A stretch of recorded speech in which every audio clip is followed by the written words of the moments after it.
Ladies and gentlemen, it's a Monday evening on July, and so you know what that means. It's content time, and today, I saw this interaction, and the general sentiment kind of pissed me off. I see this a lot actually with reference to things like first-person shooters and like shonen anime or like I don't know, the presentation of like a sports overlay, whatever.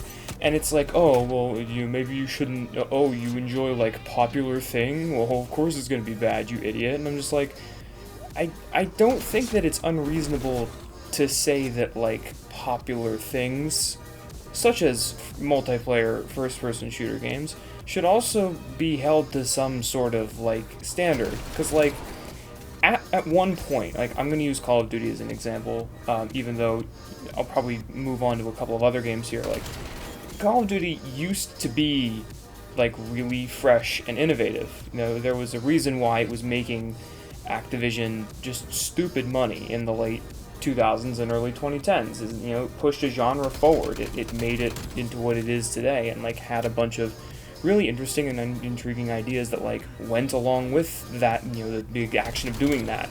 And so there was a point at which this franchise did care about making money, sure, but there was also, in addition to that, more of a legitimate focus on like innovation and changing things. And now, nobody in multiplayer FPS especially knows what they want. Call of Duty fans asked for years for them to change the formula up and do something drastic. They added the verticality, and everybody hated that after a couple of years, and so they brought us back to boots on the ground, and then they said that the boots on the ground COD was too boring, and obviously people don't know, the fans don't know what they want until they have it. That's another, famous expression, but like, at some point, I feel like we do need to hold games of any genre to a consistent standard. And that we shouldn't just say, oh, well, multiplayer FPS games, they're going to be bad anyway. Please close your eyes while you hear that I have the hand cannon out. I, with all 9 out of 10 possible shots, and get exactly 1 kill. It's so great. But I just wish that we were more okay with, like, actually sort of critically thinking here. Because, take Counter-Strike 2, for example. They changed some things up in Counter-Strike 2.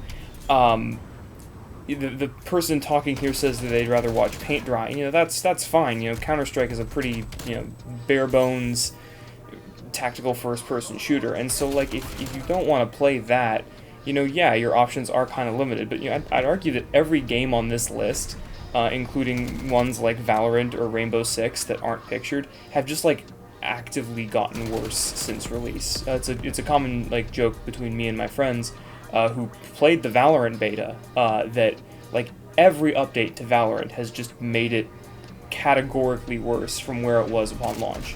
That had 3 decent maps, all the operators were well balanced and interesting, and then they added Reyna, which just broke a ton of rules. She was kind of good at everything, and it was just like, why can this character heal and smoke and frag and evade? It's like, and sort of things have continued in that way.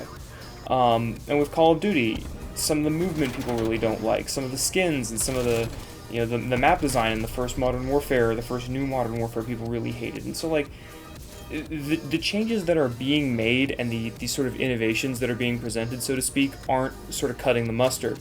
And I think that instead of just being all, it's a multiplayer shooter game, we should be like, okay, people want to play these games. People, despite the fact that they're bad, you still have 50 million people playing these games. So, obviously there's something here. There's something here that people can gravitate towards.